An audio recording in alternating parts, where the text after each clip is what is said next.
नमस्कार दोस्तों, स्वागत है आप सभी का ऑल एग्जाम गाइड गुरु पर। दोस्तों आप देख रहे हैं इस वीडियो में फ्री प्रैक्टिस सेट पेपर।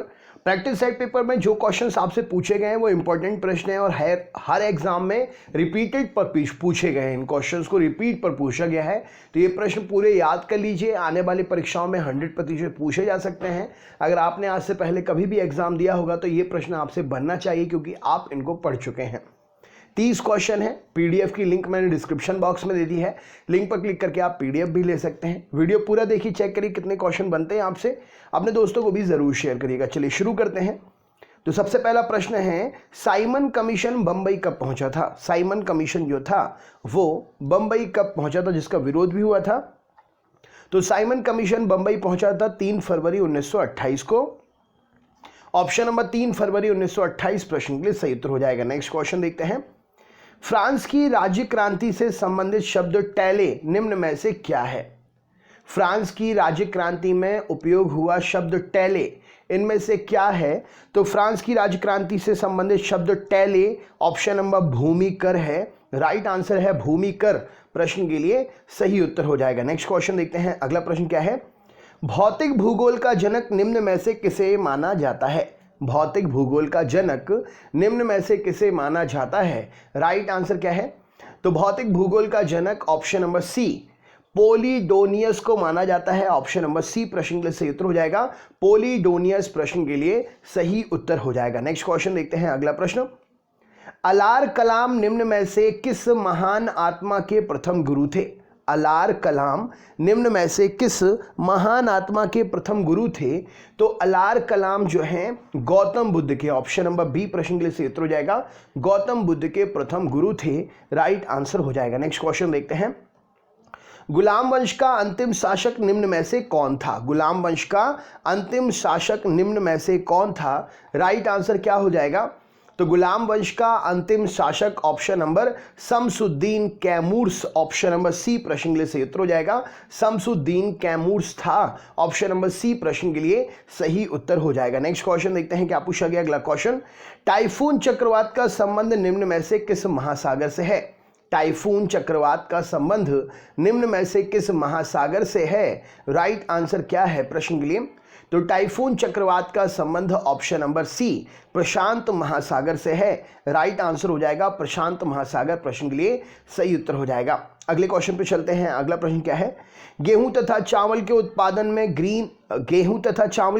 में चीन प्रथम स्थान रखता है। भारत इस सूची में कौन से स्थान पर आता है? तो गेहूं तथा चावल के उत्पादन में चीन पहला स्थान रखता है। भारत इस सूची में आता है कौन से नंबर पर? भारत ऑप्शन नंबर दूसरे स्थान पर आता है। राइट आंसर हो जाएगा। नेक्स्ट क्वेश्चन देखते हैं क्या पूछा गया। अगला प्रश्न ये रहा आपके सामने।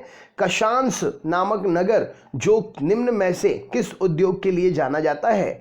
कशांस नामक नगर इनमें से किस उद्योग के लिए जाना जाता है? तो मांस उद्योग के लिए कशांस नामक नगर जाना जाता है। राइट आंसर हो जाएगा मांस उद्योग। नेक्स्ट क्वेश्चन देखते हैं। अगला प्रश्न, जगाधरी और रोहतक जो कि चीनी उद्योगों के प्रथम क्षेत्र हैं, भारत के किस राज्य से संबंधित है?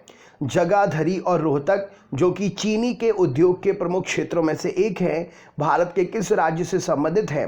तो जगाधरी और रोहतक जो है ये संबंधित हैं ऑप्शन नंबर बी हरियाणा से। राइट आंसर हो जाएगा हरियाणा, प्रश्न के लिए सही उत्तर हो जाएगा। नेक्स्ट क्वेश्चन देखते हैं क्या पूछा गया। अगला प्रश्न, निम्न में से किसे युवा ग्रह के नाम से जाना जाता है? निम्न में से किसे युवा ग्रह के नाम से जाना जाता है? तो राइट आंसर हो जाएगा ऑप्शन नंबर जनजातियों की शैक्षणिक संस्था को, ऑप्शन नंबर सी प्रश्न के लिए सही उत्तर हो जाएगा। जनजातियों की शैक्षणिक संस्था को युवा ग्रह के नाम से जाना जाता है। राइट आंसर हो जाएगा। नेक्स्ट क्वेश्चन देखते हैं क्या पूछा गया है। निम्न में से कौन सा एक्ट वर्ष 1784 में पारित किया गया था? इनमें से कौन सा एक्ट 1784 में पारित किया गया था? राइट आंसर क्या हो जाएगा? तो option number B Pitt's India act जो था 1784 में पारित हुआ था। राइट आंसर हो जाएगा पिट्स इंडिया एक्ट 1784 में पारित हुआ था। भारतीय संविधान का निम्न में से कौन सा अनुच्छेद राष्ट्रपति शासन से संबंधित है? तो भारतीय संविधान का अनुच्छेद जो राष्ट्रपति शासन से संबंधित है वह है ऑप्शन नंबर अनुच्छेद 356। ऑप्शन नंबर सी प्रश्न के लिए सही उत्तर हो जाएगा अनुच्छेद 356। नेक्स्ट क्वेश्चन देखते हैं क्या पूछा गया है। संविधान के किस संशोधन के अंतर्गत वर्ष 1966 में भाषा को आधार रखते हुए पंजाब को पुनर्गठित किया गया था? जो हिंदी भाषी क्षेत्र उससे अलग हुआ उसका नाम हरियाणा रखा गया। तो संविधान का यह संशोधन कौन सा था? तो ऑप्शन नंबर 18वां संशोधन था। ऑप्शन नंबर सी प्रश्न के लिए सही उत्तर हो जाएगा, जिसमें हिंदी भाषी क्षेत्र जो अलग हुआ उसका नाम हरियाणा रखा गया पंजाब से पुनर्गठन के बाद में। नेक्स्ट क्वेश्चन देखते हैं क्या पूछा गया। अगला प्रश्न, 1974 में वर्ष 1974 से वर्ष 1978 निम्न में से किस पंचवर्षीय योजना का समय काल था? 1974 से वर्ष 1978 निम्न में से किस पंचवर्षीय योजना का कार्यकाल था? तो राइट आंसर हो जाएगा ऑप्शन नंबर ए, 5वीं पंचवर्षीय योजना का कार्यकाल था। 1974 से 1978 5वीं पंचवर्षीय योजना का कार्यकाल था। नेक्स्ट क्वेश्चन देखते हैं। स्वतंत्र भारत के प्रथम आरबीआई गवर्नर सीडी देशमुख को निम्न में से किस वर्ष गवर्नर पद का कार्यभार सौंपा गया?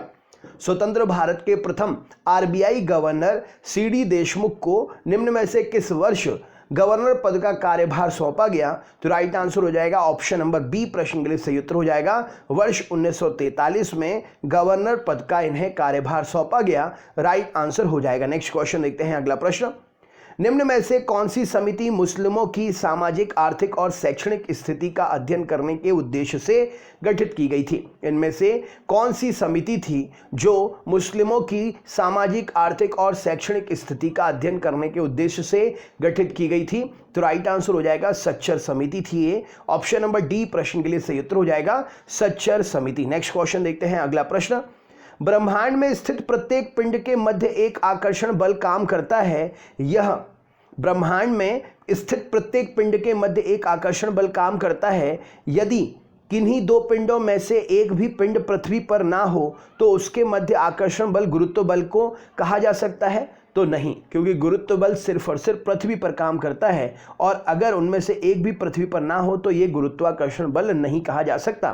तो ऑप्शन नंबर ए यहां पर सही उत्तर हो जाएगा। नेक्स्ट क्वेश्चन, नीले स्थान पर यदि लाल रंग की किरणें डाली जाती हैं तो उस स्थान का रंग निम्न में से कौन सा होता है? तो नीले स्थान पर यदि लाल रंग की किरणें डाली जाती हैं तो उस स्थान का रंग ऑप्शन नंबर बी काले रंग का नजर आता है। सही उत्तर हो जाएगा। नेक्स्ट क्वेश्चन देखते हैं। फिलिप लेबन को निम्न में से किस आविष्कार के लिए जाना जाता है? राइट आंसर क्या है प्रश्न के लिए?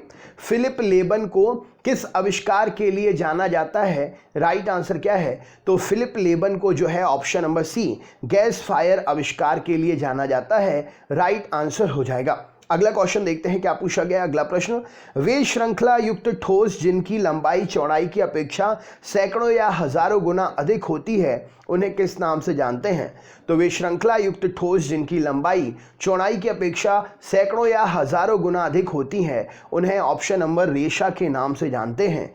सही उत्तर हो जाएगा। नेक्स्ट क्वेश्चन, गुलाम वंश की स्थापना निम्न में से किस वर्ष हुई थी?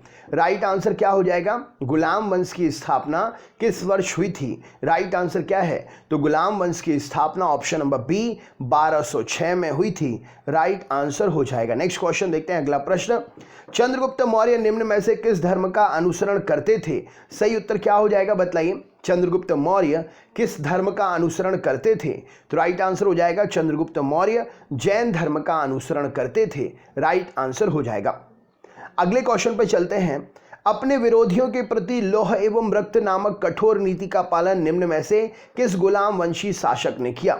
तो अपने विरोधियों के प्रति लौह और रक्त नीति जो है ये बलबन ने, राइट आंसर हो जाएगा प्रश्न के लिए, बलबन ने इसका पालन किया था।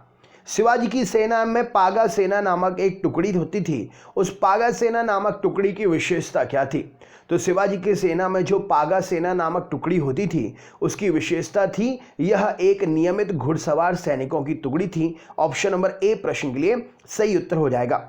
निम्न में से किस मुगल शासक के शासनकाल में रुपए की ढलाई सबसे ज्यादा हुई? तो मुगल काल शासक के शासनकाल में रुपए की ढलाई सबसे ज्यादा हुई, यह था औरंगजेब। ऑप्शन नंबर डी प्रश्न के लिए सही उत्तर हो जाएगा। नेक्स्ट क्वेश्चन, द प्रिंस निम्न में से किस लेखक की प्रसिद्ध पुस्तक है? द प्रिंस निम्न में से किस लेखक की प्रसिद्ध पुस्तक है? तो राइट आंसर हो जाएगा द प्रिंस जो है ये पुस्तक है मैकियावेली की। राइट आंसर हो जाएगा। नेक्स्ट क्वेश्चन देखते हैं। अगला प्रश्न, सदन के शून्यकाल की परिभाषा निम्न में से क्या है? सदन के शून्यकाल की परिभाषा निम्न में से क्या है? तो सदन के शून्यकाल की परिभाषा ऑप्शन नंबर प्रश्नकाल के ठीक बाद का समय, ऑप्शन नंबर बी प्रश्न के लिए सही उत्तर हो जाएगा। प्रश्नकाल के ठीक बाद का समय शून्यकाल है। नेक्स्ट क्वेश्चन, भारतीय आवास बैंक की स्थापना निम्न में से किस वर्ष हुई थी? भारतीय आवास बैंक की स्थापना निम्न में से किस वर्ष हुई थी? तो भारतीय आवास बैंक की स्थापना ऑप्शन नंबर डी 1988 में जुलाई में हुई थी। राइट आंसर है 1988। नेक्स्ट क्वेश्चन देखते हैं, तंबाकू बोर्ड का मुख्यालय किस स्थान पर है? राइट आंसर क्या है? तो तंबाकू बोर्ड का मुख्यालय ऑप्शन नंबर गुंटूर में है। राइट आंसर हो जाएगा, बोर्ड मुख्यालय पूछा जा रहा है, गुंटूर प्रश्न के लिए सही उत्तर हो जाएगा। नेक्स्ट क्वेश्चन देखते हैं, अगला प्रश्न, पीरियोडिक मोशन को हिंदी में किस नाम से जाना जाता है? राइट आंसर क्या है? तो पीरियोडिक मोशन को आवर्त गति के नाम से जाना जाता है। राइट आंसर हो जाएगा आवर्त गति प्रश्न के लिए सही उत्तर है। तो दोस्तों ये था आपका practice set paper, PDF description box में है, लिंक पर क्लिक करके आप ले सकते हैं। अगर आप पहली बार आए हैं चैनल पर तो आप ज़रूर सब्सक्राइब करके बेल आइकन ऑन करिएगा और अपने दोस्तों को ज़रूर शेयर करिएगा वीडियो। बहुत बहुत धन्यवाद, आपका दिन शुभ हो।